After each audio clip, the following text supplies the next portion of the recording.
Good day, I'm Stephen McHugh, and this is your JIS News for Monday, April 23. Jamaica's public debt is firmly on a downward trajectory, and macroeconomic stability is anchored by the country's strong implementation of the standby arrangement with the IMF.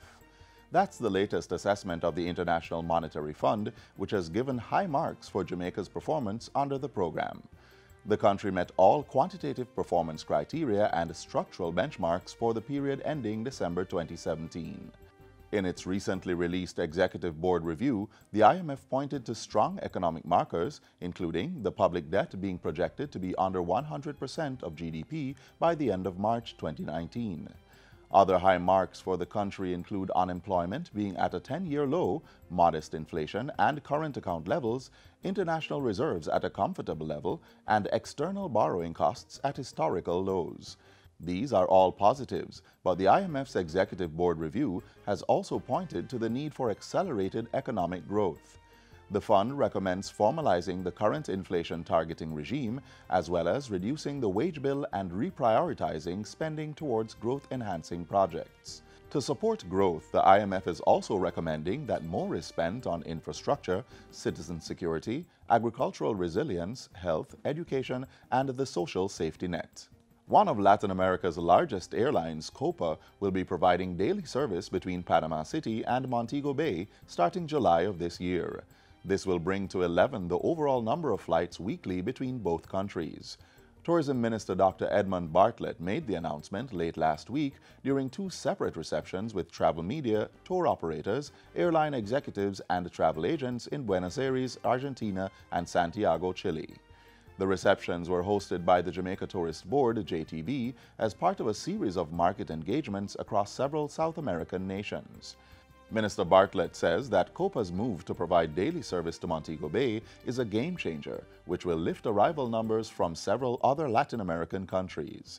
As it regards Argentina and Chile, the minister says this will also support his target of doubling tourist arrivals from those countries to Jamaica from a combined total of 10,000 annually to 20,000 by the year 2021.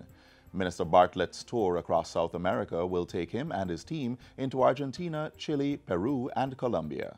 The minister is expected to return to the island on April 26.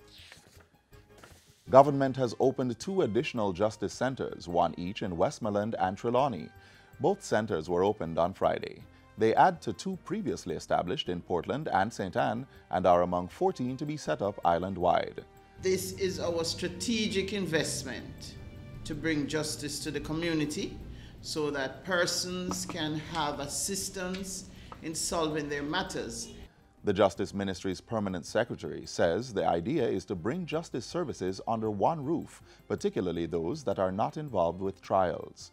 These services include restorative justice, child diversion, mediation, and we plan to add legal aid services by a mobile unit or in the centers. This is all part of a broader plan to have Jamaica become the world's first restorative justice country. Justice Minister Delroy Chuck says two prospective locations have been identified for a center in Lucy, Hanover. And these justice centers are not only very important for the people of Jamaica to get information as to how they can access justice, but also for them to become familiar with their rights, freedoms, and responsibilities. Within the next month, two more centers will be opened in Manchester and St. Mary, with Clarendon, St. Elizabeth, and St. Andrew expected to follow. The National Security Ministry is looking to import more trained dogs to improve the operational capacity of the Jamaica Constabulary Force's Canine Division. Obviously, we need it because the techniques being used by various of the purveyors of both arms and drugs are getting more sophisticated, and in order to be effective, we need the dogs. Other things are required as well. They're high-tech that we have to use at ports of entry and so forth, but the dogs are a critical part of what we do, and they've been very, very successful, especially in narcotics. Now we look at expanding the team for firearms. The National Security Minister gave the commitment on a recent tour of the Canine Division's kennel. He was there to get an update on their operations and view the 20 pre-trained dogs recently imported for the division. He says the goal is to ensure the division has a squad of 80 trained dogs organized between narcotics and firearm detection. And finally, The Minister with responsibility for land, Darrell Vaz, is assuring the public that government's master plan for the divestment of agricultural lands at Bernard Lodge in St. Catherine is designed to support economic growth and job creation. His statement is in response to concerns about the manner in which these lands are being divested. The Bernard Lodge lands, which cover 4,677 acres, is less than 10% of the over 50,000 acres of agricultural lands in the St. Catherine-Clarendon Plains area. Minister Vaz says much of this land remains idle and is used for illegal dumping, illegal mining, and informal settlements.